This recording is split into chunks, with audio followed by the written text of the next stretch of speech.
I was inspired to do this post by my friend Jen, who posted a review of Alfie Kohn's book, Punished by Rewards. I first read Alfie Kohn when my oldest son was 3 and my youngest was just a baby. So I first discovered the idea of non-coercive parenting when they were still very small. They're 7 and 5 now. And that has been their experience of parenting largely, apart from the times when I fell off the wagon since they were really little. So it's been a long time since I've read that book, and I'm imagining my idea of non-coercive parenting doesn't totally mesh up with Alfie Kohn's anymore. What it means to me is even beyond the idea of not using rewards and punishments, not forcing kids to do things unless it's absolutely necessary. It goes beyond that into changing the whole power dynamic between parent and child. And also to questioning constantly the idea that because I am the adult, I am the parent, that necessarily means that I know best or that I should always win. There's many different parenting systems, some more gentle than others, but what most of them have in common is the idea that in whatever way you want to frame it, the adult wins. And to me, non-coercive parenting is questioning that whole power dynamic. So I just wanted to share a few of the pitfalls and the things that I've found helpful in my journey to attempt to parent non-coercively. I haven't always done it the way I wanted to. One thing I discovered is that guilt is a very, very easy thing for me to use to get people to do what I want. So it's really hard to leave that behind, and I feel like that's just another form of coercion. If I try to make a child feel like they're hurting my feelings because they won't do what I want, or it's somehow causing me pain, unless they are actually literally causing me pain. That's a different issue. So moving away from guilt has been a big one for me. Another one is, and this is probably the absolute biggest pitfall that I've discovered, is other people. And by that I mean actual other people and my idea in my head of other people.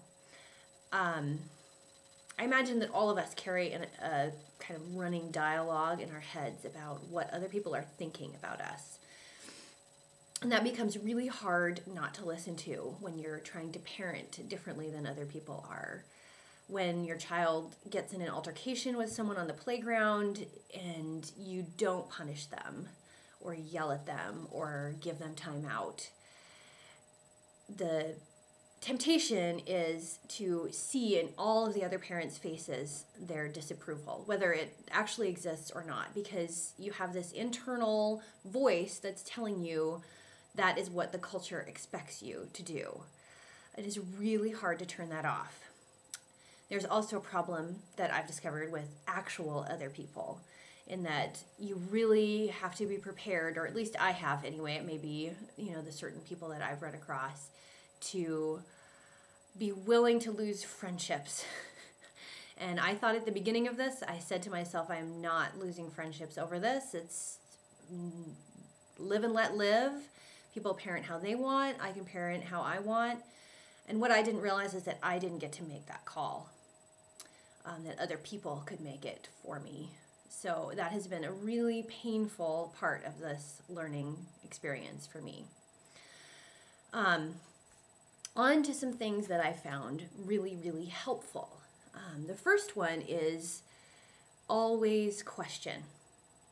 And I mean several different things by that.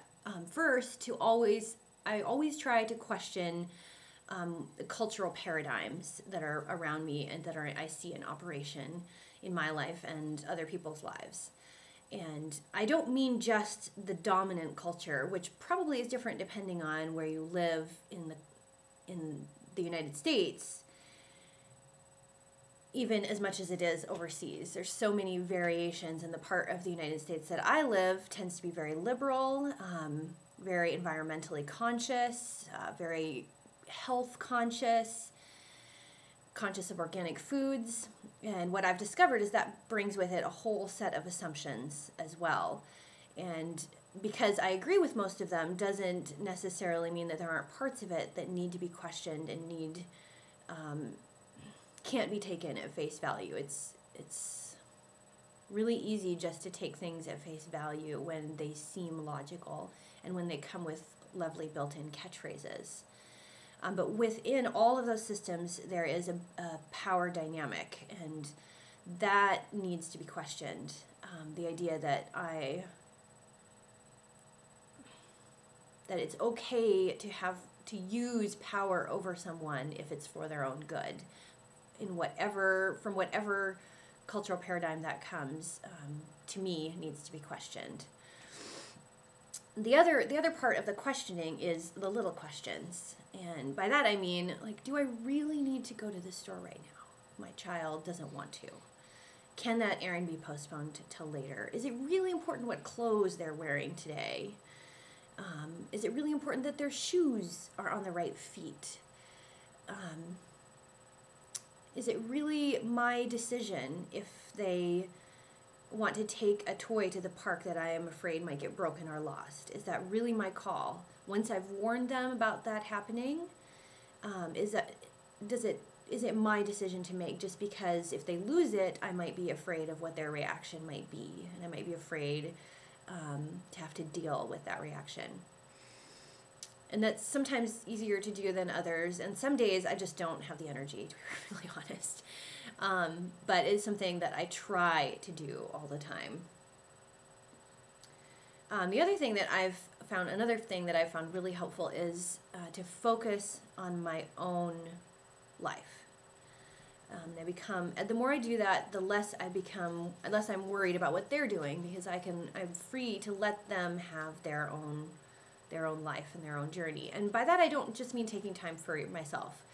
I mean focusing in a kind of holistic spiritual sense on where I am going right now. And to me right now, that means doing yoga, and it means making sure I go for walks on a regular basis.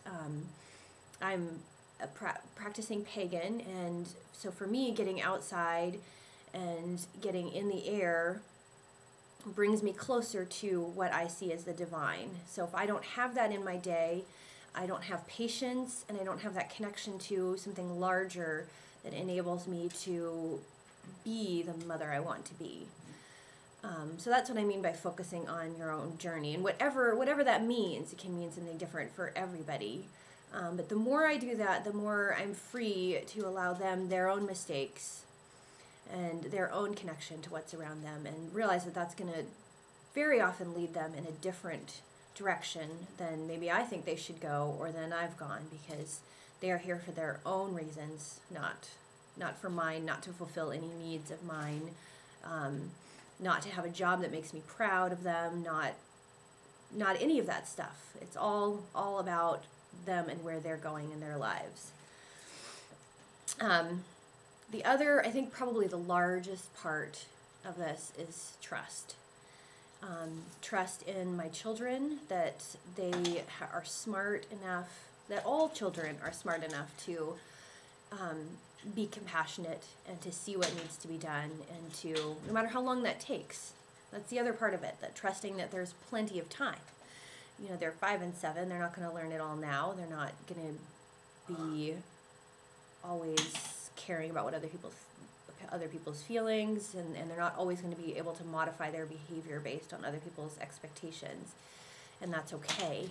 There's plenty of time for them to learn it. On to the rewards, and these are the things that I have found the absolute most rewarding about parenting in a non-coercive way. The first one was really surprising to me. I didn't expect it. And that is that the more I learned to stand up for my children in their dealings with other people, in their dealings with the larger culture around them, and protecting their right to self-determination, the more I was willing to do the same for myself.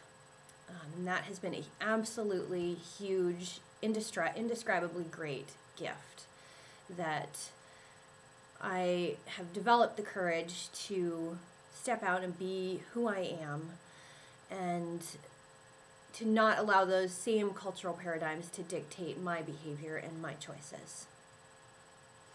And secondly, and probably the most rewarding thing of all, is the relationship that I have with my children, because I can't speak for anybody else in the kind of relationship they have, but I know that if I had not discovered parenting this way, I would be locked in power struggles with them much of the time.